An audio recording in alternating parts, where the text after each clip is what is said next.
Hello everyone and welcome to the Omega Metroid podcast from OmegaMetroid.com. My name is Andy Spiteri, joined by Doominal Crossing. How are you, Doom? Thanks for filling in last week for me, bud. Hey, no problem. Unfortunately, we still don't have the band back together. Dak, I believe. This is insane. It's insane. It's been like 2 months. Somebody actually messaged me on Twitter. They're like, what happened to Dak? And I was like, well, the guy's been I feel like he's been out of town every weekend. Like, he's out of town this weekend in Toronto. And for those of you that don't know, I had a death in the family last week, which is why I couldn't be here. And that was going to be the week where we were talking. We were like, yeah, we're finally all back together. Woohoo! And we were going to make this week the week where we're all back together. But I have the funeral tomorrow night and on Tuesday, so that couldn't happen. And next week, Dak is out of town. And then for the next 2 weeks, I'm in Chicago. So who knows when we're all getting back. The universe is conspiring to keep Dak and I apart. I literally don't think we've podcasted together in like 2 months. I'm telling you, that's why we haven't got the Metroid announcements yet. Once we get back together, like, Nintendo's gonna be like, all right, the boys are back in town. Let's do it. Let's go full hog. Yeah, I was just thinking about that before we started, actually. And, like, I was like, good lord, like, this is, maybe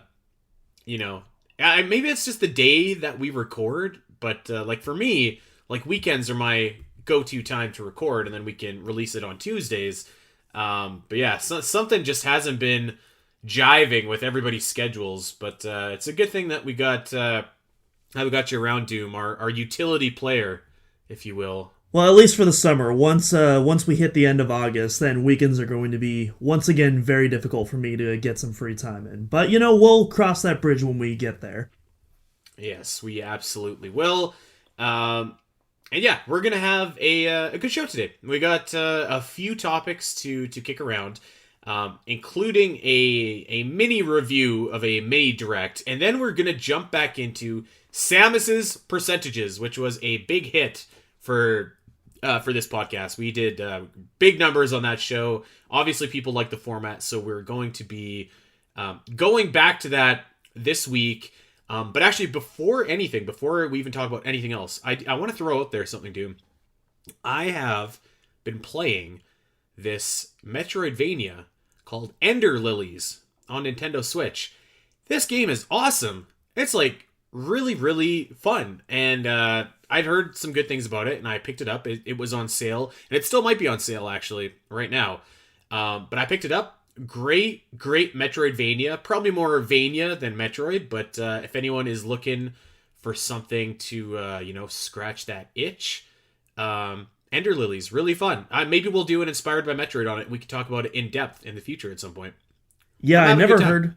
I was about to say, I've never heard about this game until you brought it up in the Discord. Can you tell, like, a little more about what the game is? Because I've never even seen a screenshot of this before, so all I have is, the game title to really go off of.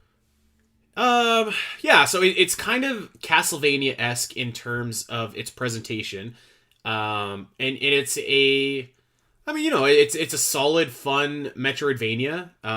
The general premise is that you are this, you're this little girl named Lily, and you have kind of like a guardian spirit around you, and your guardian spirit is actually what does the fighting for you. Imagine, it's almost similar to Ori, actually, where like the spirit flame is your weapon rather than anything Ori does itself.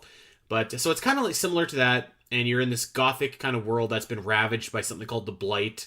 And it's just like a really fun, solid Metroidvania, like solid music, solid it's not one of those Metroidvanias that kind of does things the hard way. Like, you get fast travel immediately, you get double jump immediately, you get like just all the things that you kind of want to have like ready to go. You have it like ready to explore right away. So yeah, it's a fun little title. I think I'm gonna hit 100% pretty quick, and I have 20 hours in, so it's actually like a meaty little RPG as well. So it's fun.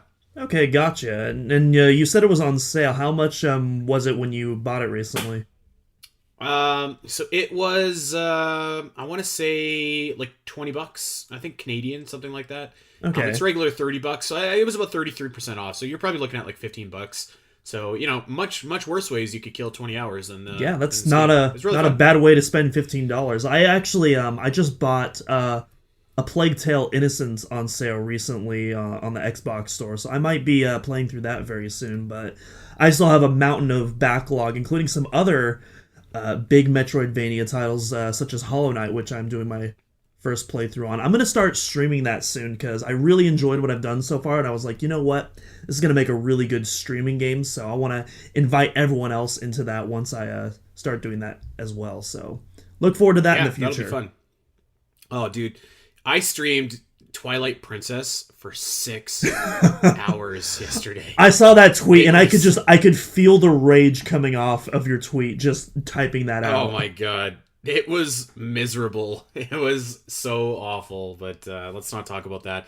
Okay, one last thing that I wanted to bring up before we get to this this partner mini direct. I had asked the boys to mention it last week, and luckily they told me they were going to mention it anyways. But I just wanted to echo what they said last week. We had some political stuff going on in the world, and we put out a tweet that said that we stand with women and we stand with their right to choose. And there were some people not happy with that tweet, and my message to you is this. If you think differently, if you don't agree with that, I recommend you find another Metroid podcast to listen to. Yeah, I echo those sentiments as well. I mean, and it's not the first time we've done that. I mean, we did a whole fundraiser dedicated to trans rights, in the early days of the podcast before I was on. You both talked about the importance of the BLM movement, which, I also agree with as well. And, we're not going to stay silent on these issues because, as much as we love Metroid, I mean, it's fairly insignificant compared to these real world issues. And, it's important, to let people know that, we're going to stand by them no matter what. Yeah, and I said the same thing on the Zelda cast last week, and I had some people message me and not happy, and I just don't care. Go find another podcast to listen to. I'm sorry, but I'm not going to argue with people about it anymore. And to be fair, I just wanted to echo that. And to be fair, like 99.9% of the response was like positive. It's a very very small fraction of the people that were butthurt about it. But hey, if you don't like it, the unsubscribe button is right there. We are unequivocally pro-choice here at Omega Metroid, and that includes the choice to listen to our podcast. Yeah, absolutely. Okay, so I just wanted to echo that just because I did not get a chance to say that last week, and I got a chance to say that last week on the Zeldacast, but I wanted to make it loud and clear and known on this show. Okay, that being said, let's talk about some video games, because that's what we're here for. I don't want to spend a ton of time on this partner direct because I don't really have a lot to say about the partner direct. It's not what I think any of us wanted. I think that it's kind of funny. Maybe I'm just maybe I'm influenced because I'm such a big Zelda and Metroid fan. But I feel like what everybody's really wanting is like the lid blown off of Breath of the Wild 2. I think that's clearly going to be the focus of the next big Nintendo Direct, which we would have thought was coming, this June, maybe this July. Maybe it's not coming at all. I don't know. But I also think that another big thing that people are looking forward to is like the will they won't they rumor about Metroid Prime HD. I know that we had some sources say that it's coming, it's not coming, and you and I kind of disagree about the track record of the leaker, but I think the smart money would say that Metroid Prime is coming eventually at some point. So I think there's these two games, and they just happen to be games in a series, two series that I'm very involved with. And there's just been this dance for forever. And it's all right, come on, let's let's poop or get off the pot here. What are we doing? So that being said, when it was announced that this was a Nintendo partner showcase, a Nintendo Direct mini partner showcase, say that a couple times fast. I immediately just wasn't very, I don't know, I wasn't very drawn to it. Although I think the actual showcase itself ended up pretty good. There were some pretty good game announcements involved, including Portal coming to Switch, which I think is very cool. Persona coming as well, which I think is long overdue. I thought that was going to be imminent after Joker was announced for Smash. But yeah, there we go. We got a firm release date for Mario and Rabbids, which is in October. I was thinking it would be in August, actually, so that kind of makes me a little bit more iffy about Metroid Prime coming out in October. But there are some other cool things in here. Mega Man Battle Network collection I think is going to be cool, but nothing really that caught my eye, other than that, did anything really stick out to you?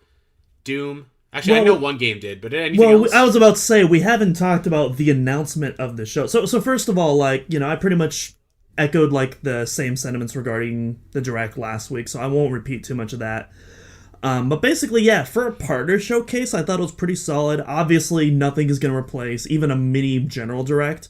But, you know, for what it was, I was fine with it, but I am hungry for some first-party Nintendo news, especially in that second half of the year, for sure. But, I mean, you know, we talked about Portal, you know, we talked about Nier, you know, we talked about Persona. I mean, did anybody really even want Persona on Switch? I've never heard that before. Nah. But the announcement of the show... I did. I did. Sarcasm. I'm just going to throw it out there. I want to play Portal. Or, not Portal. I want to play Persona, but I don't want to play it like that bad. But the announcement of the show, baby. Let's talk about Pac-Man World Repack. Now, I know what all of you are thinking who've never played the PS1 classic. Well, come on, Doom. You know, this just looks like, you know, a standard 3D platformer with a Pac-Man skin. And you know what? You're actually right. It is a pretty fairly standard 3D platformer. But you know what is not a fairly standard 3D platformer is Pac-Man World 2, which is a phenomenal game that still holds up today. And I never thought I would ever see the day where Bandai Namco would ever acknowledge Pac-Man's platforming legacy. But that all changed last week during the mini partner showcase. And now, Andy, I have hope. For the first time in over a decade, I have hope that maybe, just maybe, you know, between these Klonoa remasters and this Pac-Man World Repack collection, or this singular game, I have hope that we might actually get a Pac-Man World 2 remaster. It is actually a possibility now. And let me tell you, when that happens, oh man, what a day that will be. You, my friend, are the first and maybe only person I've ever seen excited for the 3D Pac-Man games, and I love you for that. Maybe one thing, because I didn't get a chance to talk about it last week, and I actually didn't have a chance to listen to the episode last week either, so I don't know if you guys touched on it or not. What do you think about this Breath of the Sonic game? Sonic Frontiers? Like, I'm mixed on it. Does this look horrible, or is it just me? I mean, I'm not like a hardcore Sonic fan by any means. You know, I'll casually play like a game here and there, and like, I don't know, it doesn't look like the worst Sonic game ever, but it also doesn't look amazing. It looks like to me like the developers like, oh, we got to do Breath of the Wild, and then they just kind of slap some Sonic elements on it. It doesn't really I don't know. It looks like a mod for Breath of the Wild where you play Sonic. It looks like, and I'm not the first person that said this, but like some people have said that it reeks of that kind of those Unreal Engine fan-made demos. The oh my god, Nintendo, hire this man right now. It looks like one of those kind of videos, but like it's an actual game. Yeah, I don't know. I'm not sold on. I mean, I'm not a Sonic fan. I can't claim that I particularly enjoy Sonic, but this one just looks like, when I think of like the bad Sonic games over the years, like Sonic Colors and Sonic the Werewolf one, like Sonic Colors was a good game. That was a good Sonic game. Oh, okay, whatever. You know the ones I mean. Like there's been Sonic some 06 over the years. Sure, I just like this one. To me, it's just like it looks like it's carving a legacy that it will be right up there with some of those, infamous Sonic games. I'm gonna wait for reviews. Maybe not. I'll wait for reviews and most likely a discount if I ever do decide to play it, for sure. Well, I guess we'll see, because that's coming out this year, so we won't have to wait long to see if that game is good or not.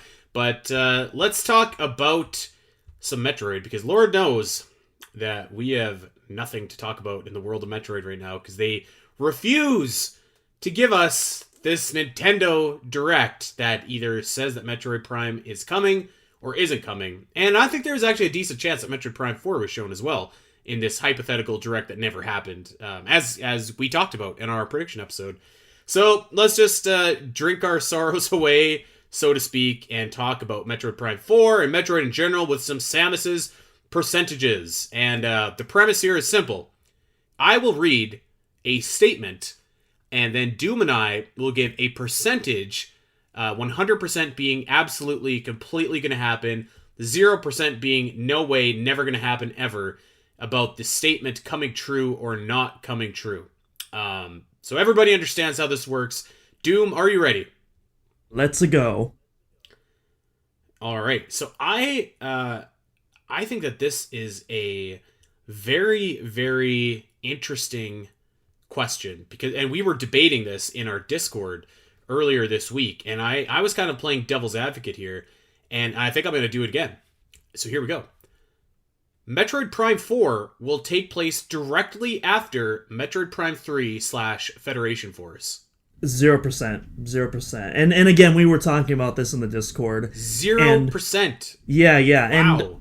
And I don't. And here's the thing: I don't think it's impossible for Prime games afterwards to get out of the space between Metroids 1 and 2. And I hope it does, because while I understand why it did that originally, so that the team had more creative freedom to use Space Pirates and Metroid and stuff like that, I think now. Hold on. So I want you to clarify something. So you're saying 0% that this game will take place after Metroid Prime 3. I think you got that wrong. Oh yeah. Sorry, I misspoke. No. It will take. It's going to take place after. Yeah, it's not going to take place. Okay, maybe I misheard what you said. Can you repeat the question again? I thought. So I said. So I'm kind of lumping Metroid Prime 3 and Federation Force together. Like those games kind of take place to me in the same time frame. So, but my question is, Metroid Prime 4 will take place directly after the events of Federation Force and Metroid Prime 3. Okay, I very much misheard you. Yes, it will take place. Yeah, I thought you said Metroid Dread for some reason, or something after the time. No. I am stupid and not listening. Yes, it will take place after 3 and Federation Force, but it will not take place after Metroid 2. That is what I meant to say. Apologies for the misunderstanding there. That's okay. I'm gonna say 75% that it will take place after Corruption and after Federation Force, but I'm not gonna say 100%, because I think that, and this is my argument in the Discord, I think that it's likely, but I don't think that it's impossible that this game takes place somewhere else in the Metroid timeline. At this point, like I heard the argument, and I don't disagree necessarily, that Metroid Prime 1 through 3 took place there because there could still be Metroids, there could still be Space Pirates, and then you needed Prime 2 and Prime 3 to take place concurrently, or right after, one after the other, because it was the beginning of an end and middle of a story arc. And I agree with that. But I think that story arc is over now, and I think that they're just calling Metroid Prime 4 Metroid Prime because Metroid Prime is the brand. Like that lets consumers know that this is going to be a first-person shooter adventure Metroid game. I think that Metroid Prime is the brand, and they're literally just saying, like, yeah, this is the 4th major console Metroid Prime game. So I don't think that has any story implications, like, at all. So I think that theoretically this game could take place anywhere you want it to. Like, it could take place after Super and between Fusion. It could take place after Fusion and between, like, before Dread. It could take place before Metroid on NES. Like, I think that there is a lot of room and gray area where you could have this game take place. I don't know if they're going to be creative enough to do that. It seems easy to me just to, like, say, like, oh, okay, well, Metroid Prime 4 should probably just take place after Metroid Prime 3. And I guess if they're going to bring Silas back, they could have Silex, like... I actually think that that's not really a problem, but I guess that you want to have Silex, and he's already following Samus at the end of Corruption, so maybe you do just want to have it right there. But I do think that there is some wiggle room in that timeline, or there could be some creativity, maybe is a better way to say it. Well, it's absolutely possible. I agree. I just don't think that they're going to go that route.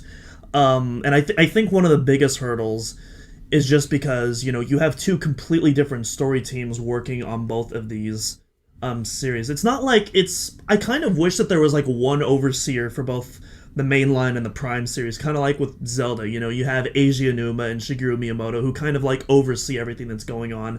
And even then, obviously, that's not a series where, the plots directly influence the other games for the most part, but as it does with Metroid, which is why I feel like something like that would be really beneficial.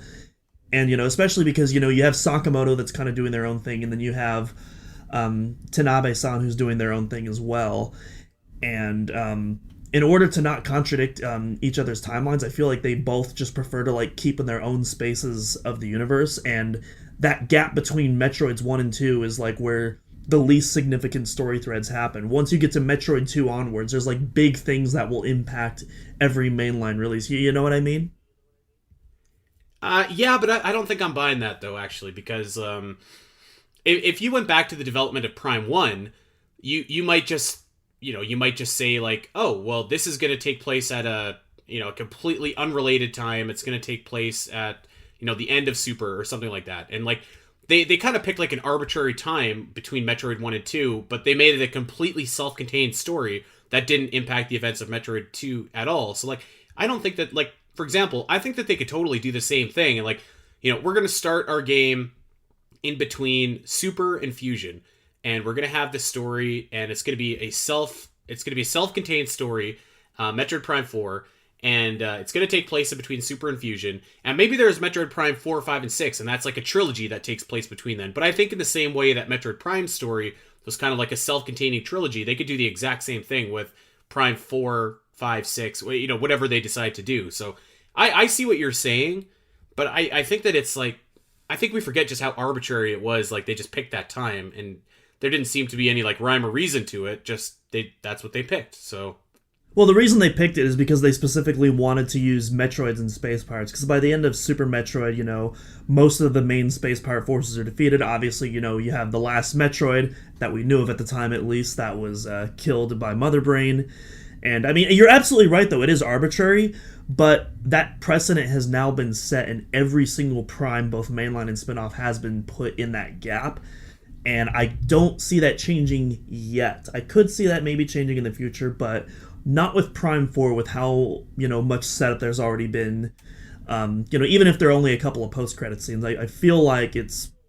Well, I mean, technically we both kind of agree on that. It's just you're giving a little bit more wedge room, I think. I think we do. I'm not ready to say it's impossible. Like, I think every single person other than me was like, there's no way, 0% that this game takes place at any other time than after Metroid Prime 3. And I think that there is a percentage. Maybe not very high. Maybe 25% is even a bit high, but I think that there is a chance that it does. I am not a gambling man, but I would bet a lot of money that it will absolutely take place after Federation Force, but not before Metroid 2. And that's pretty much all I got to say on that. All right, well, let's stick with Metroid Prime 4 and talk about some gameplay elements rather than story elements. Here we go. Metroid Prime 4 will have more than 4 visors and 4 beams for the players to cycle through. And I think it's important that we remember that, again, 4 was kind of an arbitrary number because you had the C-stick that could go in 4 directions, and you had the D-pad, which could go in 4 directions on the GameCube controller. And I'm going to say 80% there's more than 4 available. Because I feel like what you can do, like, now that the button layout is so different, is you can just, like, you could hold down a button and you could have, like, a wheel or something where you can flip through all your different visors. I mean, let's say you have, like, the X-ray, the regular visor, the scan, the combat visor, the echo visor. Like, you could have, like, 10 visors and just flip through them on a wheel, and I think that you could do the same thing with beams as well. So, and I think it's not even that difficult. Like, we see first-person shooters all the time have the ability to, bring up a wheel and cycle through all of your different weapons. So I see no reason that Metroid Prime 4 should limit itself to, to the same stagnant number of beams that the first couple Metroid Prime games did. Because, I mean, frankly, there's just no reason to. So I'm going to be high on this one. I'm going to say 80%.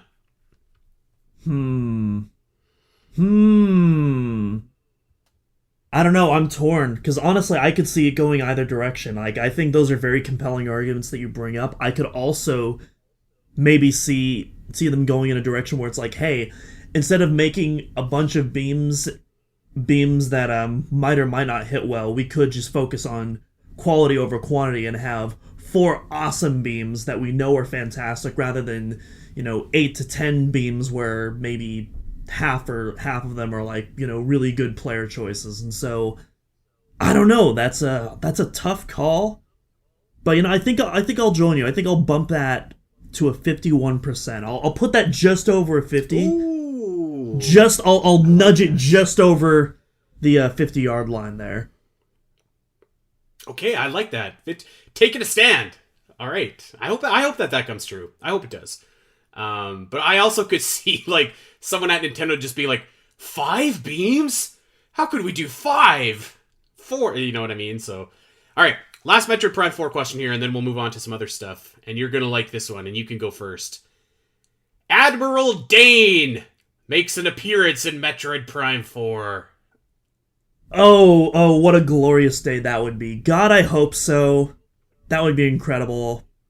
I don't think so. I'm gonna go probably a 20%. You don't. I don't think he's gonna show up, which is a shame because our boy deserves to show up. I had to double check actually that he did not die in Metroid Prime 3. He's alive, so that's great. You know what? I feel like this is directly tied to the question that we were just talking about, like when Metroid Prime 4 actually takes place in the timeline. I mean, I feel like if Metroid Prime 4 takes place immediately after Metroid Prime 3, to me it doesn't make sense not to have Dane. I guess we don't know anything about the story, and like it's very possible that like I don't know, Samus lands on a planet, she's stuck there, and that's as good as we're gonna get. But I wouldn't be surprised to see Admiral Dane show up, and I think it would be weird if he didn't, if this takes place right after Corruption. But then I need to factor in my percentages on what I thought the game. So I think it's 75% likely the game takes place after Corruption. I think that it is like very likely that he shows up if it does. So I'm gonna go 58% that Admiral Dane is showing up. 58. I like your optimism. I cannot match it though. I mean, and another thing you got to remember, the galaxy is a very, very large place. The Federation. That is true. It's not a small planetary army. It is a galaxy-spanning legion of ships, and so I don't think that they need to have Admiral Dane present at every location where the Federation has, a massive galactic presence there. I don't think that that's necessarily a big story reason. Again, I hope so, because, I love my boy. But, I mean, while, for us Metroid fans, or more specifically for us Metroid memers out there, we certainly love our Admiral Danes. But I think for that average player, he was just another NPC, and I don't think for most people that there's any big desire to have him return, which is a shame. I don't know if I agree with that. I think that, from what I can tell, I think he was very well received in Metroid Prime 3, and like, I don't know. I think that he's like, maybe he's not like a fan favorite in the way that like I don't know, like an Anthony Higgs I think is a fan favorite, but like I feel like I see the love for our boy. I don't know, maybe that's just me. I mean, I certainly see it in the Metroid community, but like I don't know how much outside of that community is like really desiring, like, oh my gosh, yes, give me the Galactic Federation captain in the weird green armor and the green crown. Give me that guy again, please. Like, you know what? The percentage would be 100% if this guy had shown up with the peg leg and that awesome hook like hat thing that the concept art had him. Oh, that looks so corny. I cannot agree with that. No, that looks so. All right, let's just move on. Because we'll never agree on this one. Okay, I don't know. Sometimes I get confused on if I know I asked this question on the Zelda cast, and if I asked this question last, SAMUS'S percentages, cut me off, and we'll move on to the next one. But assuming the Super Mario Brothers movie is a success, a movie or show based on the Metroid series will be made within the next 5 years. I'm gonna say, assuming. Okay. So you're saying that assuming that Super Mario Brothers, or Super Chris Pratt, whatever you want to call it, assuming that is a big financial success, both financially and critically. Just financially. Okay, just financially, gotcha. That within 5 years from that, we will see either a Metroid film or a Metroid TV show. That is your question? You got it right. 0% chance. That is. 0% chance. I don't see that happening. Not in 5 years. Not in 5 years. A Zelda thing, maybe, especially because from what we, I don't know how much I believe it, but Adam Conover, I think his name is, the guy that used to host Adam Ruins Everything. I can't remember if he worked with Netflix or if he was doing a collaboration with Netflix, but apparently he was talking about how there was some sort of Zelda thing in development that got canceled or something. I don't know. I don't know whether or not I believe that. This is like an urban legend. And yeah. Like, definitely not true. Yeah, I don't know if I believe that, but like, either way, regardless if that is true or not, I would imagine Zelda would be next or one of the big things considered next before Metroid. I feel like Metroid would be at the bottom of the list. I feel like we get like a Zelda, a Splatoon, or a Kirby before we get some sort of Metroid adaptation. Well, so for context, there's already a Kirby show. It's like an animated kids show. Yeah, right back at you. That one already exists. I agree. I think that we would get Zelda first, but I think that we're gonna get Zelda quickly, like after Mario, if that is a success. And I think that it's almost guaranteed. And in fact, I think they might have announced this already, but like I think there will for sure be a Donkey Kong movie. That'll probably have Seth Rogen doing his thing.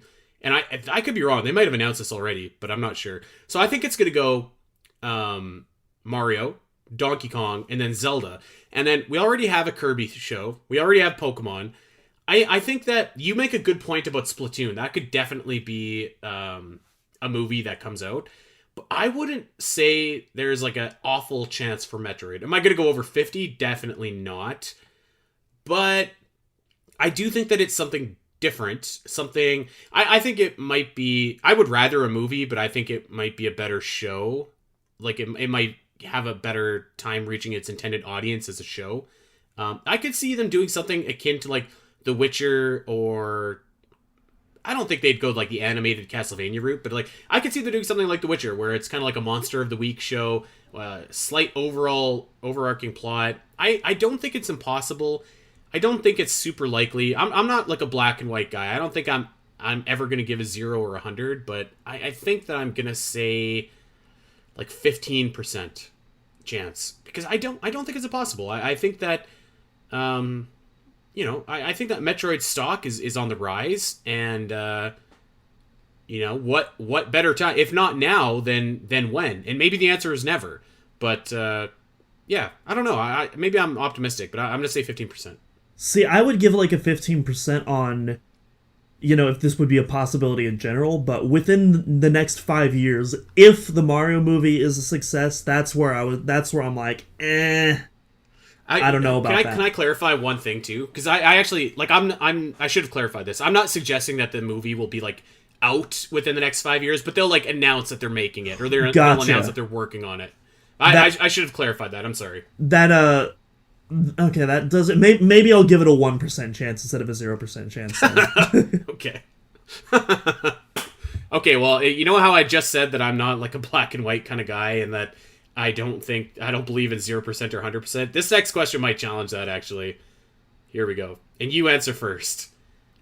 The Metroid manga will be officially localized by Nintendo and brought over to North America at some point in existence.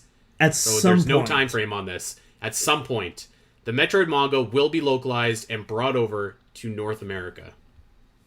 I'm going to say 0% chance on that one. Unfortunately, yeah, I don't see that happening, especially because it was already niche in Japan as it is. You're gonna take, because there's so many layers to it. Because like Metroid is niche in Japan, but mangas are also very niche in America. Anime isn't niche. Anime is very popular in America, but mangas very niche, and so it's like you have all these layers just like going against it, and on top of the fact that like I'm pretty sure most of the manga itself is not canon, but parts of it have been retroactively adapted into some of the games moving forward. And so I think we're just going to continue seeing that. Yeah. Yeah, I'm going to say 5%. Even that sounds high. I mean, they brought over the Ocarina of Time manga and like all the different Zelda mangas. I said Ocarina of Time because I'm literally looking at it right now. I have Volume 1. But, I think that what you just said rings true, because, like, manga is big in Japan, but Metroid is not big in Japan. Metroid is bigger in North America, but manga isn't necessarily that huge in North America, so it doesn't seem like a recipe for success. I can't imagine that the manga sold particularly well over there. So yeah, I don't think that the chances are good. I think if this was like, let's just say like a regular old like graphic novel, that wasn't like a manga in style and tone and setting, I think the chances would be much higher. Because I think history has kind of proven that the West is a little bit more passionate about Metroid than the East. But yeah, I think that the format kind of dooms it, unfortunately. Yeah, to I think obscurity. yeah, slightly off topic, but not really. And I've talked about this on the Discord. If we're getting like any kind of Metroid literature, like what I really want is like one of those Star Wars style like vehicle guides where it shows like all of the inner workings and the components of the vehicles, and it gives you all this ludicrous amount of like detail and lore about how it functions and all that. And I want one of those for like, all the stuff in the Metroid universe, from the ships to the power suit to the weaponry and all that. Like, oh my gosh, I would just eat that up. Yeah, I mean, that would be pretty cool. That would be pretty cool. I know that that Isabel is passionate about Samus and Joey. Is that what it is? We're going to read that one day for an episode on this podcast, but obviously not today. But yeah, I don't think it's coming. There are translations, though, on Metroid Database, so that's kind of cool. You can check it out there if you want. Let's move on. Let's talk about Samus Returns. Had it released on the Switch instead of the 3DS, Samus Returns would have sold over 3 million copies. Can I give a percentage on this? Yeah, you can go first. 95%. 95%. I guarantee that if the exact same game had released on the Switch, for more money, by the way, than the 3DS, it would have been the best-selling Metroid game at over 3 million copies. I think it would be sitting like near 5 million copies now, because we're talking 5 years ago. So I think that was like such a colossal mistake to not release Samus Returns on the Switch, and it was a colossal mistake not to even announce it during that E3. But like they just released it to die, and then they were shocked that it didn't do very well.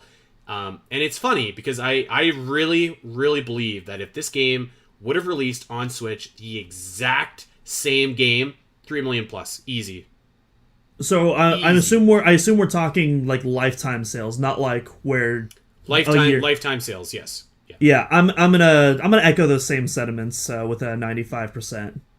Yeah, it was a mistake. Here's the thing: I understand why Nintendo made that mistake, because at the time, the Switch was brand new. They I figured internally they figured it would do better than the Wii U, but I mean, they wouldn't know just how successful the Switch would be until much later. And obviously, this came out like less than a year after the Switch was announced, and so they knew that the 3DS was a success at the time. So they said, you know what?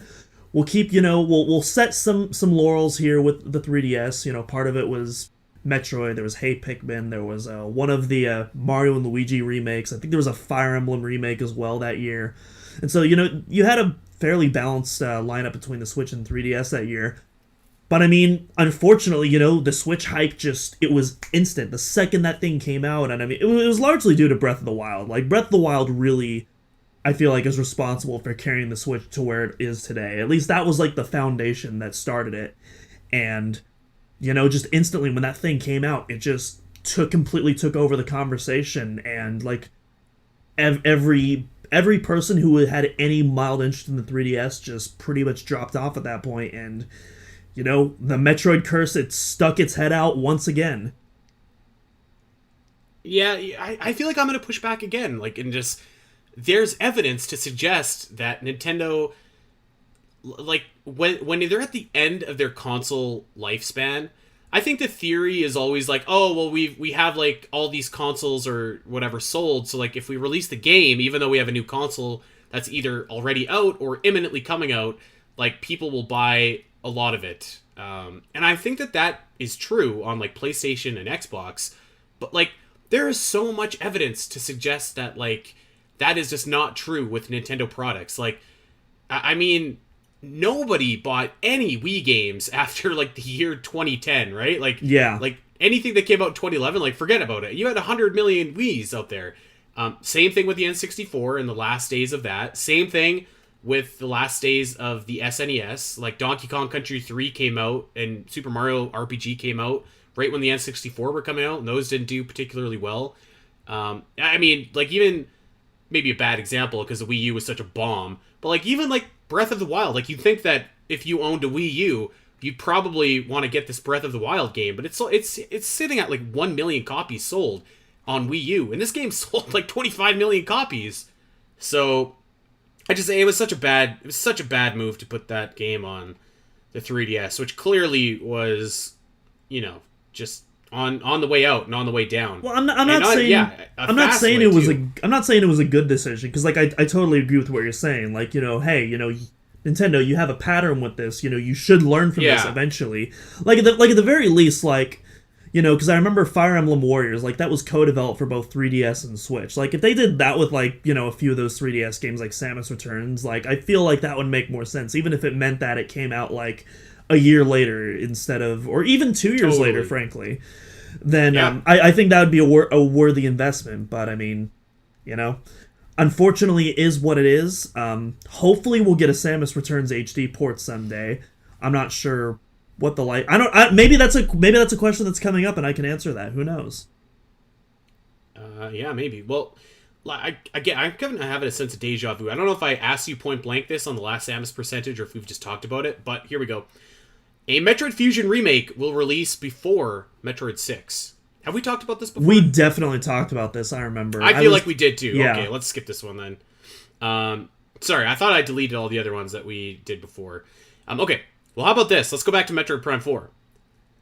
If Metroid Prime 4 features multiplayer, the 6 characters from Metroid Prime Hunters will be playable even if they are just non-story bonus characters.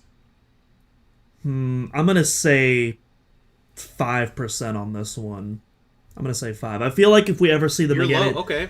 I feel like if we ever see these guys again, it's going to be specifically in either a Hunter sequel, or if they play some sort of role in either this story or a future Metroid Prime story, which is not impossible. They brought Sylix back. Well, at least we assume they're bringing him back. And so, I mean, it's not impossible, but I'm going to say pretty unlikely for... Or actually, you know, I should clarify. Are you saying all 6 or at least one of the additional 6? Not including Sylix. All 6. Yeah, I'm going to keep that at a 5%. My thought was this. Okay. My thought was this. If Metroid Prime 4 features multiplayer, which is frankly a big if, I actually... That's almost a Samus's percentage question right there, and I wouldn't rate that very highly. But if it does, I feel like... the last time that we saw a Metroid Prime game feature multiplayer on console was Metroid Prime 2, and you just had, like, Samus versus Samus versus Samus, and it was just like, this sucks. And I think that what you could maybe do, even if it has no bearing on the story of Metroid Prime 4, and they're just there, like, basically it's fan service, but you could say, like, okay, instead of picking, like, you know, the green version of Samus or the pink version of Samus, like, we could pick, like, Sylix, or we can pick Spire, or we could pick Weevil, or, you know, whatever, right? Like, I think I'm with you. I'm pretty low on that happening, but because I'm also kind of low on the idea that Metroid Prime 4 will have multiplayer, I'm not as low. I'm going to say 15%, because I think if it does feature multiplayer, like, the question is, like, who are you going to play as, right? And I think that you need more than a bunch of different Samuses to play. So that's why I'm not going as low as you. Well, we're assuming if the game does have multiplayer, we're also assuming that it's going to play fairly similar and be like, you know, kind of like arena style, like early 2000s kind of multiplayer. I'm not necessarily sure if that's the direction they'll go. They could go that direction, but I think there's a few other directions that could go in that as well. And possibly even an asymmetrical type of multiplayer mode, even, which I think could be really interesting. But, you know, maybe that's... I feel like we could go into that for its own episode. Yeah. Okay, well, what we could definitely go into right now is talk about a game that never existed. So let's go. If Metroid 64 had been a real game, the Metroid Prime concept as we know it never exists. So, to add context to that, so Metroid 64 was a rumored 3D action game. It would have been exactly what you'd think a 3D Metroid would have been at that time. Would have been third person. It would have been an adventure style, kind of like the Castlevania games on the N64, I would imagine. And I think I'm actually pretty high on this. I think that if we had got that, I don't know if they ever come up with the idea for a first-person Metroid game. I don't know if we do. I'm gonna go 60% on that, because I think that if you had that, let me rephrase that. If you had not had that time period where it's just like, I can't figure out how to make 2D Metroid work in a 3D environment, I'm not sure that they would have ever just been like gotten really creative and really crazy and been like, let's make it a first-person shooter. So I don't think that would have ever happened. And actually, on that note, even if Metroid 64 had been a 2D game, I don't think they would have got there either, because I think they might have just been like, okay, well, let's just keep making 2D games then, because we know that it works and like people like them and whatever. So I'm actually going to bump that up to 70% now that I say that.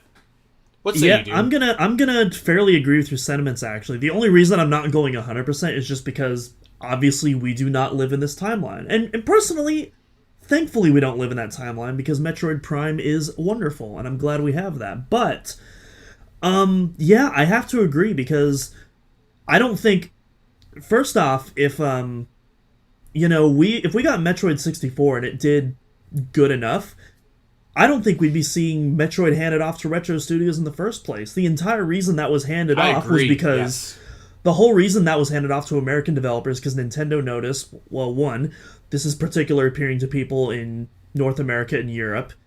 And so they wanted to have a more Americanized studio working on it. And two, they wanted to take a gamble on it, because they knew that whatever they were doing, like, while it was received well critically, it just wasn't selling. And so they were just like, you know what? Throw a dart on the dartboard. We're going to try something completely different and just hope for the best. And, if Metroid 64 was good enough, I don't think they would have taken that gamble. And I think that gamble alone could be the butterfly effect that just completely changes the course of Metroid history as we know it. Yeah, I agree. What was your percentage for that, Doom? Oh, I didn't give... Did you sign one? Yeah, 85. I'm going to go 85 on that. Again, only reason I'm not going 100 is because we don't live in that timeline. We'll never know for sure, but I feel fairly confident. I'm going to match you. Yeah, I after what you said, I think I'm going to match you at 85%. The more we talk about it, the more convinced I am that if it had happened on the N64, we never would have got Metroid Prime. Yeah. Okay, you knew that this game was coming up at some point. Metroid Other M remains the series' most controversial game forever. 100%. I think you could argue... 100%. Well, here's the thing. You could argue that Federation Force might give it a run for its money, but I think that the only thing that could dethrone it is Metroid Prime 4. So here's what I will say. And actually I'm actually gonna change my ranking. I'm gonna go to a 90%. And the only reason why is because obviously there, like you just mentioned, there are going to be more Metroid games that come out in our lifetime, and so there are more potential for civil war disasters in the Metroid universe that divides the fandom. That being said, though, as it stands currently, I mean, Metroid Other M is about to turn 12 years old, and to this game, not even Federation Force even comes close to the amount of controversy that Other M has. Because most people, even though I don't personally share this opinion, Federation Force is my least favorite game regardless. But in the eyes of most people, Federation Force is a decent game that released in the wrong time. That's the opinion I feel like of most people. And in fact, recently, I've been seeing more and more people warm up to the game, which, even though I don't like the game... I think I would say it's a below-average game released at the wrong time. Yeah, exactly. To me, it's like a $5 eShop title with Metroid slapped on it. But, I'm happy for the people that do enjoy, even if I don't share those sentiments. I think the more people that enjoy games, the better for everyone, personally. But, I mean, the discourse for Other M, well, obviously it's nowhere near at, where it was at its peak, during, the Dark Era, where, we didn't even have Samus Returns released, and so that's all we had to fall back on. I mean, to this day, at least once a year, I will see, this major, crap storm on, various social media places, of people just arguing about this game and just putting, all their effort into it, and it's listen, I don't like Other M, but I can't imagine putting that much of myself into that argument, you know what I mean? But a lot of people still do, though, and I haven't really seen that with any sort of other game, not even Federation Force. And so that's why I'm going to stick with my 85 for now.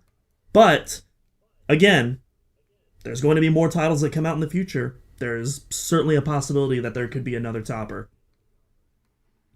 Yep. I think that as it currently stands, obviously, Federation Force it might give it a run for its money, but it's no Other M. And so I think that Other M is clearly the most controversial Metroid game that exists right now. But I think that there could be some real, like, challenge from Metroid Prime 4 if this game does not turn out to be the game that we hope that it will be. And I think that Metroid Prime 4 is going to be awesome. I trust Retro. Their track record is awesome. They've never made a bad game. Yeah, exactly. So I feel pretty good. Their worst game is like an 8 out of 10, like at the absolute lowest in my opinion. But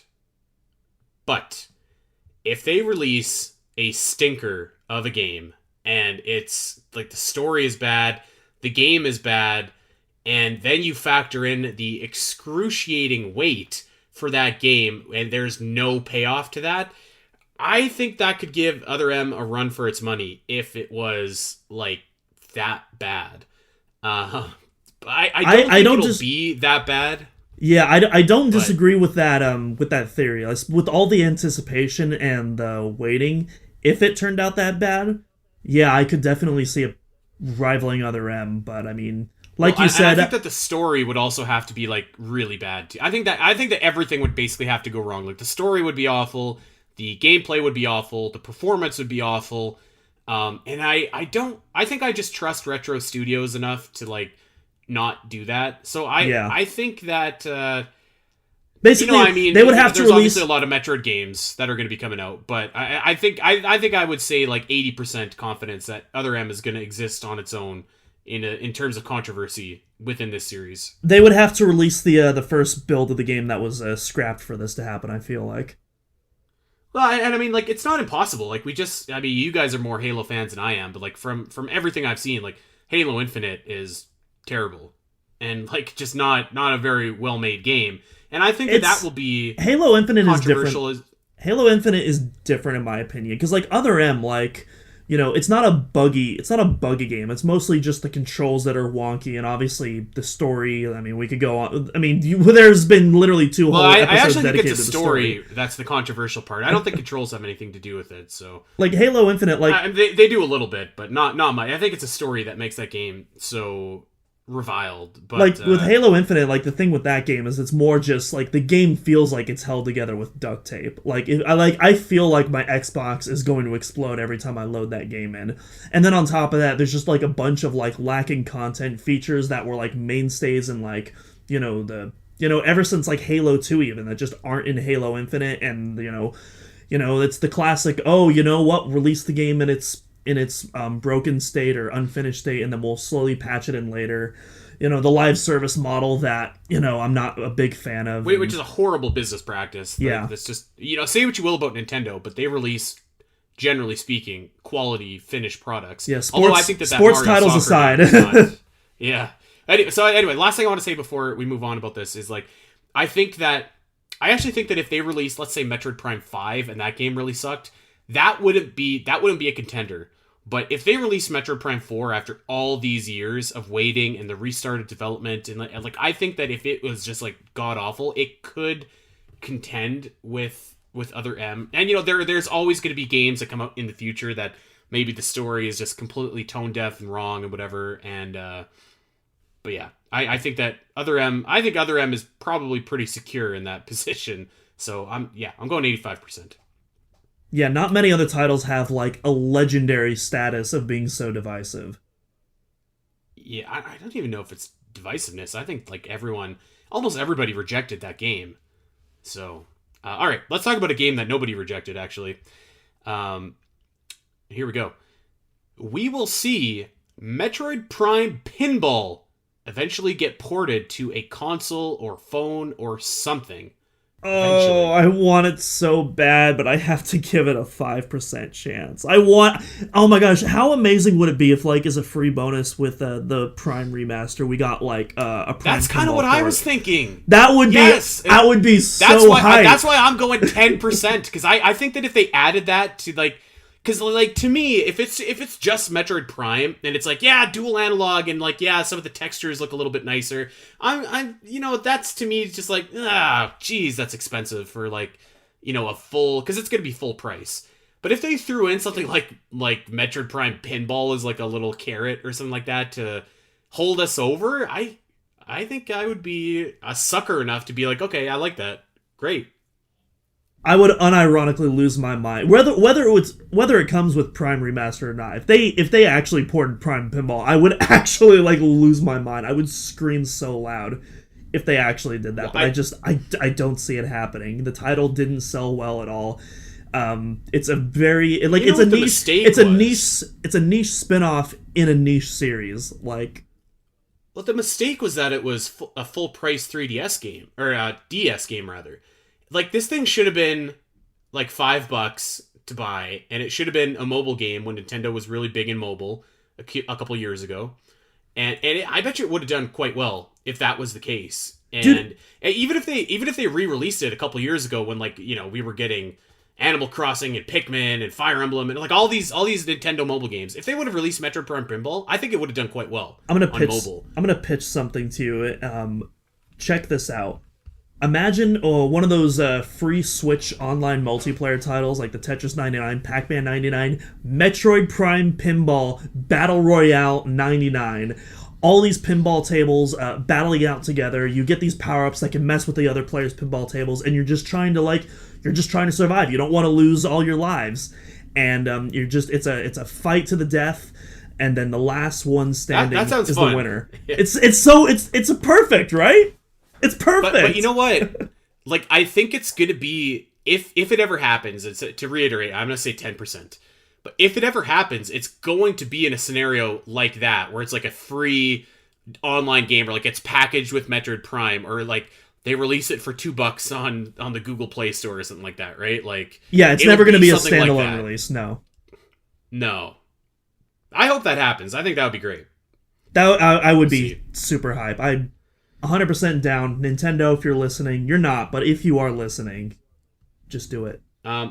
Okay, I have 4 more left. We'll see how long we take here, and if we can get to them all. If we can't, that's fine. Let's talk about Metroid Dread, which we've avoided this whole show. After the success of Metroid Dread, Nintendo now views the Metroid series as a more valuable franchise and will continue to invest in advertising for it. Oh, 100% easily. I mean, it's the best-selling Metroid game of all time. It did that in literally less than a year. I understand there's some differentiating factors. Obviously, the Switch is a much bigger platform than the GameCube, but I mean, the series has been seeing nothing but decline after decline. That's the thing. Like, it's not like it's been able to maintain that trajectory. Ever since that first Prime game, it's gone completely down. And this is the first time where it's finally shot back up above the threshold. And it's going to continue doing so. I don't know if it's going to have the legs to do it like in a massive degree, but I mean, it already passed the bar as it is. And so I think at the very least, Nintendo is going to be paying attention to this series, and I think they're looking at the possibility of expanding it in the future. I'm going to say 80%. Because I think that obviously the success of Dread speaks for itself. We talked about it a lot when the sales figures were released.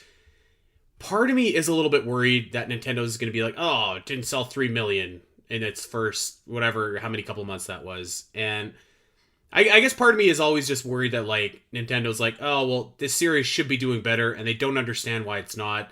I think that they got it with the marketing of Metroid Dread, so I do have hope that they continue to do so with, like, subsequent Metroid games. But I guess my worry, or my concern, why I'm not saying 100, is that I wonder if Nintendo realizes that, like, doing it for one game isn't enough. Like, you have to do it for every game, and like you have to sustain that for every game, even if there's a few like flops along the way. Like, not every series is going to be Splatoon, where it's like a massive mega hit after the first game, and like it feels like a franchise that's been around for forever after that.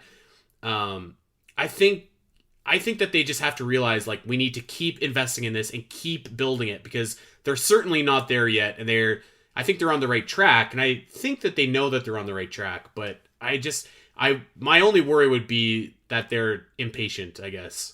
Well, I don't know. We'll see. So here's what I will say to that, and because I do agree. Nintendo, they definitely look at Metroid differently than they look at their other series, and we've talked about this before on the podcast. But even after Dread, I'm not sure if they fully get it why Metroid appeals to people in the way that it does. Like they know that they have gold on their hands. Like they know that they have gold, but they don't understand fully like how to get that gold across to other people. Like what is it about the consumer base that's liking the title that we also like about it? That's where I feel like they're starting to like connect those dots, but I don't think they're fully there yet. And I definitely think that there's room for that to fall apart. But what I will say is that you look at some of the other titles that Nintendo considers massive financial successes, like the Xenoblade series, which is, by all means, an incredible success story. The first Xenoblade game was originally a Japanese exclusive title, and then there was this big online marketing campaign to get that, and two other titles. I believe Operation Rainfall was the name of it. Someone in the comments can correct me if I'm wrong. That is correct. Yeah. Yeah, and then all those titles got localized, and Xenoblade, it became this really big niche hit, and ever since then, it's come to Switch now, and it's done better and better. The highest selling Xenoblade title, I believe so far, is Chronicles 2, which sits at about 2 million copies.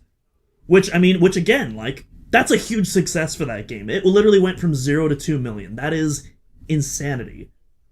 Metroid is already at that 3 million threshold. 2.9 technically, but it's 3 million. And you know what the difference is, though, is that Nintendo understands that series. Exactly. That's the difference. Yeah. Exactly. But what I'm saying though is that there's other series that are still able to meet these thresholds, and so I think now with Metroid being able to hit this threshold, it could fall apart, but there is precedent there that this could lead to a bigger marketing push and to lead them to finding ways to further expand that franchise to new people. All right, we got 3 left. Let's power through them here, Doom. Let's do this rapid fire. If Microsoft ever makes a Smash-style fighting game, Samus will appear as a playable fighter. 0, not happening. God, you are so black and white. You got to allow for the chance, a possibility. You can't just say 0. I'm going to say 20%, and I'm going to back that up with science. So there are 2 Microsoft characters available in Super Smash Bros. Ultimate, and if Microsoft ever dipped their toes and made a game, which, by the way, if you're a member of Patreon, you've heard my roster that I pitched on the Spiteri show for a Microsoft fighting game. But, like, I think that, because they've lent 2 of their characters to Nintendo, it wouldn't be impossible to say, like, all right, like, can we have a character for our game? And I think that, like, they're not going to get Mario. They're probably not going to get Link. So who else do you want to take? I think that I think there are almost more Metroid fans that own Xboxes than there are Metroid fans that own Switches. It seems like at times. So like, I think that Samus would be like a very natural fit because she's a big name. She kind of fits the mold of the the kind of hero that typically is on the Xbox. I'm not going to say it's like a big percentage. I'll say 10%. I'm not going to say 0% either. Andy, how many Nintendo games can you currently play on Xbox?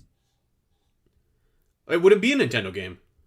How many? It'd be a Microsoft game. Well, I'm doing direct comparisons about how Nintendo and Microsoft do deals though. So I guess what I'm getting at, typically in Nintendo's partnerships with Microsoft, what we've seen is Microsoft promoting their IP on Nintendo's platform, and that seems to be like how the beneficiary of all these deals have gone, whether it be Microsoft-owned characters appearing in Smash, whether it be Ori or Cuphead, or the Banjo games, coming to Nintendo Switch. It's been Microsoft promoting the IP that they own on Nintendo's platform and not so much the other way around.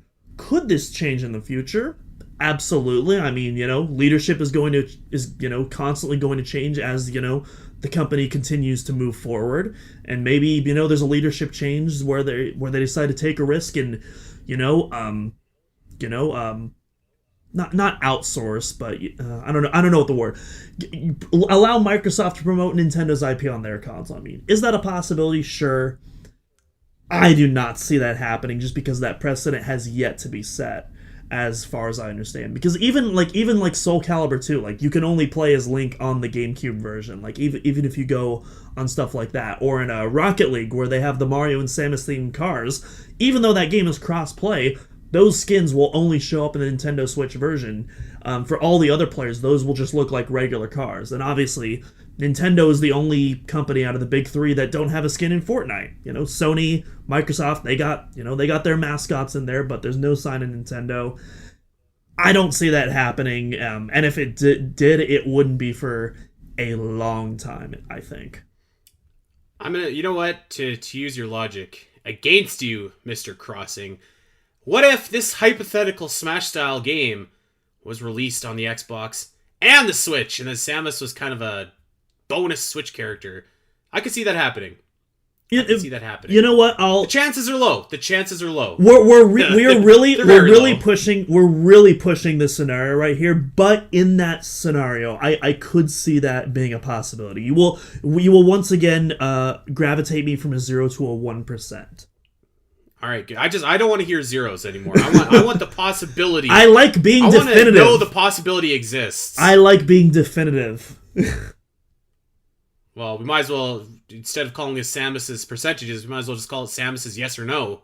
Percentages, chances, ability. Let's move on. To another, I think that this one's actually kind of likely. Here we go. Metroid will eventually receive its own Warriors-style spin-off. I don't know how I feel about this, because like obviously we know that Zelda has it. We know that that Fire Emblem has it. Those series feel kind of a little bit more tailor-made to the Warriors-style gameplay than maybe a Metroid would. But I don't know. I mean, I could see it. Like obviously Nintendo and Koei Tecmo have like a pretty decent working relationship, and I could see them potentially expanding that relationship. Is a Warriors, is that going to fit Samus and Metroid? Yeah, maybe not, but conceptually I could see it being like kind of cool, blasting away a bunch of like Gamers or Rios or something like that. Bunch of different playable characters. I think it could be cool. I don't know how late. I said I could see it happening. I guess what I meant to say is I could see the concept in my head. I don't know if I could actually see it happening. I would say, again, pretty low. Maybe like 10%. But, I never thought that we'd get Fire Emblem Warriors, and I definitely never thought that we'd get a second Fire Emblem Warriors. So I've been wrong about this before, all this Warriors stuff. So I'm not going to say 0. So, damn it, I hope you don't say 0 either. So before I even get into my percentage, I need to deliver a bit of a hot take, but I hate the Warriors games so much, and it sucks because I want to like them because the concepts, it looks so cool, but just in practice, it's just so much. I don't think that's a hot take. I think that's a pretty like accepted take. Like I actually I like Age of Calamity, but other than that, I can't stand like what are those called? Those types of games? The Muso style games, yeah. Muso, yeah. Well, I think they're kind of lame. Well, because like Age of Calamity, like when I saw that, I was like, oh, this looks awesome, a kind of prequel to Breath of the Wild. Obviously, we know it's not really a prequel, but kind of a what-if scenario now. But, like, at the time, it was like, oh, it's a prequel to Breath of the Wild that shows, like, how all of this happened in the first place. That looks awesome, and it's, it's being depicted with, like, these large military battles. Like, it's so perfect for telling this kind of story. And I really wanted to like it because the concept was so cool, and then I played the game, and I could not get into it. Well, I played the demo specifically. I haven't bought the game, but I really gave it a chance, and I wanted to try it, but that type of genre is just not for me. I need a little bit more thought going into my gameplay than just what. And I know that like if you're really into the genre, like it, there's more than just mindless button mashing, but it really just feels like just super. I'm actually going to add in too, like Age of Calamity is far more like tactical than like the first Hyrule Warriors. The first Hyrule Warriors was like literally a button mashing fest, and I was just like, this sucks. And I think that you're not alone in that, and I think I would also count myself in amongst your ranks as well, to be honest. But anyways, going on to my percentage, I'm gonna give this. I'll give it a 2%. Ooh, we're getting some character development, going past the 1. But in all seriousness, though, I just don't see this happening. Character development. I don't Sorry, go on. Yeah, I don't see it happening. I don't see the audience that appeals to the Warriors and the Musou genres. I feel like there's not much of a Venn diagram intersection between them and the Metroid audience. The aesthetics don't really like, because like Zelda and like Fire Emblem, like even besides the swords, you have like a lot of like medieval kind of aesthetics, and so that kind of blends in with the whole Warriors thing. Whereas Metroid is like a sci-fi fantasy action adventure, and so is it impossible? Absolutely not. But I don't see like why. That's my biggest question. Like, for why? Well, I mean, you could say that about any game or like any spin-off, right? Like, why would you make a Cadence of Hyrule, or why would you make Metroid Prime Federation Force? Why would you make Mario Rabbids? And sometimes you get a Mario Rabbids where it's just like, actually, this is awesome. And sometimes you get a Fire Emblem Warriors 3 Hopes, and it's like, didn't I just play this game, but 3 houses? Like, and that's not fair, because I have no idea if Fire Emblem Warriors 3 Hopes is supposed to be good or not, but it just doesn't look like it's for me. But I agree with what you're saying. I think that this could I think that conceptually it actually could be kind of fun. Like, you could do something a little bit different and like have like guns and lasers and stuff, and that could be a little bit more engaged. I mean, I don't know. I think that the Warriors partnership with Nintendo will probably continue, but I think like, you know what I could see ahead of as like the next franchise to get a Warriors game is like Xenoblade. Actually, that would kind of fit that mold, I think. Yeah, I could definitely see swords, like mechs. Yeah, I could definitely see Xenoblade for sure. Okay, last one here, and then we will wrap her up. And I'm going to have to separate what I want versus what I think will happen. And you can go first. We will meet and learn... Actually, let me reword that. We will learn about the origins of Ridley's species in a future game. I'm going to say 10%. Actually, you know what? Actually, hold up. Actually, go a bit higher than that, actually, now that I think about it. Okay. So to give some context, when I blurted out 10% there, I was thinking like we'll learn about his species as like a giant plot point in a game, or something that's fairly substantial that we see in like a cutscene or something like that. And in that case, I'm would put that fairly low, but that's not the only way we would have to learn. As in Metroid Prime, we have tons of in-game lore that we get access to by scanning panels, and Metroid Prime 4, maybe a future Metroid game that has the scanning feature. I don't think it's too far out of the possibility that there's like a small bit of flavor text that gives some more background on Ridley in that department. So I'm actually going to bump that up to a 30% chance. That's kind of where I was sitting too, except what I was thinking was like it's a focal point of the game, or like there's like dedicated, how like there's the Chozo lore in Metroid Prime that kind of details how the Metroid Prime came to Talon 4 and how Samus is her last hope. I was thinking that there could be like something that like specifically explains like where Ridley came from. In my dream scenario, actually, I would love to go to a planet and see like Ridley's species on that planet or something like that, and maybe there's like a new Ridley, because like I think I'm kind of over like Ridley coming back and whatever. Like, he's been resurrected so many times now, it's just a joke. But if you were to introduce a new member of his species as like a new antagonist, or like maybe it's more than one, maybe it's a couple, maybe Ridley has kids, who knows, right? Like the Ridley cinematic universe.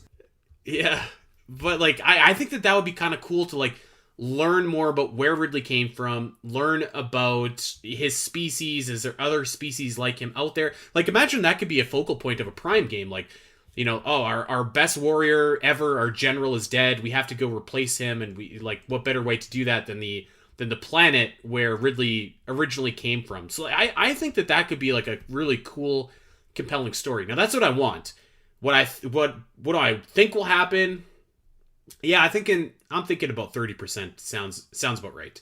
I'm not like holding my breath. I don't think it's impossible. I think that they could, maybe should do that, but I wouldn't, I wouldn't bet on it either. So this idea of a Ridley planet got me, or like a Ridley species, I guess, got me thinking of like kind of a what if scenario. And I don't know if like other people might find it controversial or not, but like what if like we actually got the Ridley species, but like they weren't all necessarily antagonists? Because if you think about it, I think that would be super interesting if we like found Ridley's species and then we found out that maybe Ridley was like an outcast or something like that, or if like, the population of Ridley, so to speak, was, diverse in their thought processes like any other species. We have really cool people and we have some not so cool people in the real world. I feel like that would apply to other intelligent species as well. And we know Ridley, is, part of a very intelligent species that, is able to think with that kind of capacity at bare minimum. And so, I don't know. I think that could be a potentially really interesting thing to explore, but I'm not sure if other people would agree with that or not and just want to shoot the big space monster. Well, I mean, I think you could do both.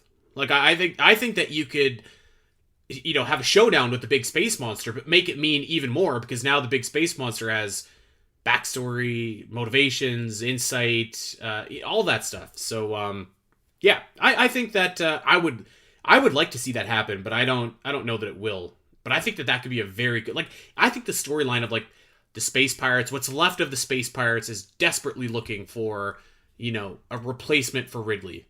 And I think that could be cool. But yeah, 30% I think is as high as I can go. So there it is. All right, that is the last SAMUS'S percentages that I have. So that's it. That's all. We're done. Go us. We did it. Doom, you gave a couple zeros, but at least I knew I could take souls with the fact that I talked you up to a couple 1%. So I'm gonna take that as a W. So and good show, buddy. And a single 2% as well. Again, character development. Yes, I forgot about the 2. The 2 was the biggest victory of the show, actually. So all right, well, we are going to get out of here. We've ran a little bit long, but that's okay. We were having fun. We want to encourage you guys to check us out over on Twitter. I am at Spiteri316. Doom is at Doomable Crossing, and we are at Omega Metroid Pod. Check out the website. There's tons of content there, walkthroughs, maps, you name it, we got it. And make sure that you're checking us out wherever you get your podcasts. Until next week, everybody, take care, and we'll see you then.